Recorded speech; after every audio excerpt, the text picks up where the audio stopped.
Welcome to the channel. This is Go Gretty, and welcome to the 2022 Gran Turismo World Series Manufacturers Cup here on Gran Turismo 7. Tonight it is round number 5, and we are in the Group 3 GT cars here at the Daytona International Speedway on the road course. And I've got to tell you folks, this race doesn't disappoint. Stick around, check it out. All right, lobby opens up. We've got a bunch of A-plus drivers in here. Not a ton of names I'm familiar with. I adjust the brightness here on my screen so I can actually see my apexes. And then, well, then I look at the points here and I go, got to beat that 216 to move up in the rankings. So that's the goal tonight. The 206 from round 4 didn't work out for me. So got to put in a hot qualifying lap. Try and start myself up near the front. So let's take you on a lap around the Daytona race course. Getting on the brakes there just after the flag marker on the wall. Get on the gas as early as you can. Maybe even feel a little rear end get a little squirrely as you come out of that corner. Getting on the brakes here right before this second to last light pole. Gonna try and backside this corner. Get on the gas again as early as possible. Once you feel the car is straight enough and you feel like you can put down the power. Had to feather the throttle a little bit there. Probably cost me a little bit of time, maybe about a tenth coming out of that corner because I tried to get on the gas just a little bit too early. Again, getting on the brakes there to backside this corner to try and set the angle to where you, again, get on the gas early coming out the other side. Now here we're going to get on the brakes right here where those cones are, and then we're going to, again, you guessed it, try to get the power down nice and early on this long backstretch before the bus stop chicane. Is a very long one here at Daytona. So if you get a good exit out of that corner back there, you can really pick up some time coming down through this section as you enter the bus stop chicane. Going to get on the brakes here right before the one board. Try and take as much off this first section of the apex as you can. Get on the gas. Don't cut that exit one on the left there too much or you will get a penalty. We came out looking pretty good. Picked up about 3/10 on that lap over our previous best lap. Put in a 1:44.531. Wasn't super pleased with that. Really felt like I could have dropped another half second off that lap. But it would be good enough to start here in position number 7 to begin the race. So we're going to have to try and make something happen from the mid-pack, which is always super exciting. Here we go. On to the race. It is a one-stop race because racing medium and racing hard tires are required. You can use the softs, which I used in qualifying, but the pit stop about 18 seconds, just too long to be able to make up any time with some softs and only last about 4 laps if you're lucky. So get through turn 1 here without any problems on the back bumper of Monster Fox 2012 in the Toyota Supra, the OP car in this race. Right there in front of me, those hideous pink wheels. But they do catch your attention, that is for sure. So anyway, got to stay in the slipstream here of Monster Fox or we will fall back even further into the mid-pack and, well, you will be consumed by all that is Horde once you get back there. A little bump there on C. Griffin. Then he gets a little loose coming out of the west horseshoe there, heading towards corner number 6 here at Daytona. Then Monster Fox gives him a little peek down the inside, but backs out of the move, maybe trying to get him to make a mistake there as we head into the NASCAR oval here at Daytona, where the speeds pick up, and I am nicely within the slipstream in 5/10. But you can see Monster Fox is trying to find a way around that GTR. They make contact, kicking up a little bit of dust there. Then Monster Fox decides to go down the inside of C. Griffin into the bus stop chicane and makes the move stick. Bold and brave move there by Monster Fox on the GTR of C. Griffin. I got to tell you, folks, it is rare that you make a move through the bus stop chicane and things end up in your favor coming out the other end. Usually I'll back out of that unless I'm feeling super brave. Now I got a really good run here on Griffith and he does not defend the inside, so I take the inside line. Now I'm going to have to defend corner 1, getting on the brakes, taking that narrow line and basically stealing the apex away from the GTR. Jump back into the slipstream of Monster Fox, who is well, he's making a run on P4 here into turn 2.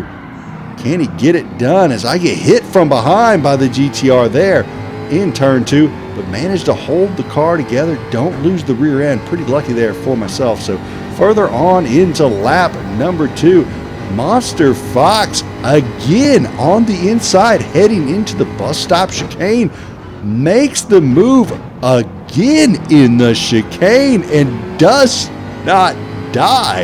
Another bold move by Monster Fox on lap number 2. So 2 laps, 2 passes in the chicane, and they survived both of them, even came out without a penalty. So well done there by Monster Fox as he's just eating up the pack in that Supra. Again, the Jaguar, not a bad car here at Daytona, but that Supra is the OP car here on the track. And I would love to be able to just kind of follow him forward as I go down the inside of P4. He left the door wide open, hit the apex. He's going to try and race me here towards turn number 3, the International Horseshoe. He brakes too late. I make the cutback move, make it stick, come out the other end, let him hang himself on that corner, and come out the other side, P5. So picked up a couple positions here in the first 3 laps. Feeling good about the race, feeling good about my pace. On to lap number 3, you guessed it, Monster Fox down the inside again. This time on land wash in another Supra. Again makes it stick. Again without a penalty. However, land wash does get a penalty, which is going to allow me to catch back up to the pack here on lap number 4. Now I get right here into land wash's slipstream, and Monster Fox gets loose as he was over there in that crash on that right hand side of the track. Now he has dirty tires. I'm thinking about following land wash through corner number 3, the International Horseshoe, but Monster Fox sniffs it out, shuts the door, but loses speed. Now I'm down the inside in the slipstream of land wash into the dog leg. Get through there without any trouble on the brakes hard for the West Horseshoe here. The GTR actually follows me through back under Monster Fox. So Monster Fox losing all those positions he just picked up here on this lap by getting out wide into the dirty stuff, into the marbles. As I mentioned earlier, getting on that gas early, getting that power, coming out of these corners, so important here at Daytona. Now on to lap number 4. I'm right on the backside of land wash, trying to get a good run on him, heading down the straight here on lap 4. You can see I'm only 0.2 seconds behind him. But that Supra kind of holding me off. I'm like, well, maybe I should go around the outside here. Maybe I've got enough speed to get around him before turn 1. And I'm making a pretty decent run, so I decided to go around the outside, and that was a big mistake as the GTR easily runs back up on the backside of land wash, and Monster Fox follows him as we make a little contact there heading into turn number 1, and I quickly lose the 2 positions that I had spent so much time trying to gain back down to P6 here on lap number 5. Then land wash goes wide. I come out around the corner, almost hit him, and then we lose C. Griffith. I get a Gretty pass back to P5. Order has been restored back to the Monster Fox land wash go Gretty order of business as we head into the West Side Horseshoe. All right, so on towards turn number 6. I have got to get my head down, stay into these 2 Supra's slipstreams. So you got a Supra up front, which is the fastest vehicle on this track, being followed by another Supra. So for me to stay in the slipstream of P4, well, I've got my work cut out for me. Here we are, lap number 6. I'm managing to do it so far as Monster Fox goes wide again. Seems to be braking a little bit late. Maybe didn't quite get enough practice on the hard tires, as it feels like we are all on those hard sets of tires in the race. Like I said, you could have run the hard, you could have run the mediums to start the race. Hards lasting around 10 to 12 laps, depending on how long you can get your mediums last. Land wash along the outside of Monster Fox heading in to turn number 6. Can he hold on to it? Cannot. Monster Fox back down the inside, takes the position back from P4. I really felt like that move paid off for Landwash, showing the aggression there. Maybe getting Monster Fox to think a little bit that maybe he's going to set it here as he takes the narrow line, causing Monster Fox to maybe break a little bit late, go deep into the crank. He loses the rear end, and me and Landwash both go by. So get into the head maybe a little bit there, Monster Fox, then Landwash goes just a hair deep. Unfortunately, I'm not able to quite take advantage of it. So a little gamesmanship may have paid dividends there for Landwash as he was putting the pressure on Monster Fox into the turn number 6 and then again in turn number 1. On to lap number 10. I'm acting as a wingman to Landwash here so that we can reel in P2 of Nacho Gonzalez. Been trying to just be steady on the backside, bump draft where I could, and otherwise just be a good team player as I get loose coming through the chicane. But then I notice P1 must have died in the chicane, so I grab a ready pass and move into P3 into the podium position. Now I do know that Spartan Deal behind us qualified about a second faster than everyone in the grid, and well, I'm now about a second behind Landwash as he dives into the pits, and I've got about 1.8 seconds to Spartan, who also dives into the pits. Now I know they're going to try and get the undercut here on the medium tires. I'm still on the hards, but I know that undercut's not super strong, as it takes a little bit of time for the mediums to warm up. And I know the last lap, on that 8th lap on those mediums, they are really greasy. So I come in on lap number 11 thinking I might lose a position to what was formerly P4, could be into P3. Now there goes Landwash as I come out of the pits. Where is DL? He is right there, and I'm in front, and he hits my rear quarter panel as we go into turn 2, but I'm able to save the Jag. He backs out of it after running into the back side of me. It was tight. It was super close. We were both fighting for that corner, and well, it looked like I had it. And I decide I'm going to let him go by here in the chicane because I know he's about a second a lap faster than I do, and I want him to pull me up to Landwash, but he makes a mistake in the chicane and gets a half-second penalty. So after I let him through, he makes the mistake, getting the half-second penalty. So I pass him here after he serves his penalty. Now we have lost about 1.5 seconds to Landwash. So we go into the chicane. He sends it down the inside of me for some reason. Not really sure what happened there, but that really kind of irked me. I was like, all right, first I try to let you through and you make a mistake. You cost me a bunch of time to Landwash, you can see there. I look at my rearview mirror, I'm like, I got pretty good gap to these guys. I'm not rearview mirror, but the map. I got pretty good gap to the guys behind me. So you know what? Forget it. I'm going to defend for the podium from this position instead of trying to catch Landwash. So I take away the inside line, heading into turn 1 here. He tries to drive around the outside, but I'm going to park it right here on the apex. He turns in. There's nowhere to go but the side door of old Gretty, who's sitting there on the apex. So get through turn 1 alive, on to turn 2. He will be back on my back bumper soon as the WRX, probably the OP car in the corners. The Jag can hold its own, not the best, but pretty good through the road course section of Daytona. But where it really shines is where it can stretch its legs on that back stretch on the NASCAR section of the track. So take a little bit of a narrow line there. DL tries to get the cut back, but there's nothing happening there as I'm parked right there on the apex. I can get on the brakes just a little bit early, make sure I can get on the gas nice and early coming out of this part of the track. You see DL behind me loses the rear end just a little bit, creating just the gap that I need to be able to hold him off as we head towards the bus stop chicane. Now here on lap number 15, turn number 1, he looks down the outside again. Nothing happening there. Looks for the cutback, but Jag, just too much acceleration. He's not going to be able to get by. It may not have the best handling, but it does have great acceleration. I cut off the inside from him into turn number 2. So all he's got to look at coming out the other side is my back bumper. Nowhere for him to go. Now I'm going to block off the right side of the track coming into the International Horseshoe. Do so well. He looks for the cutback there, but it is not going to exist because, again, parking it there on the inside apex of the corner.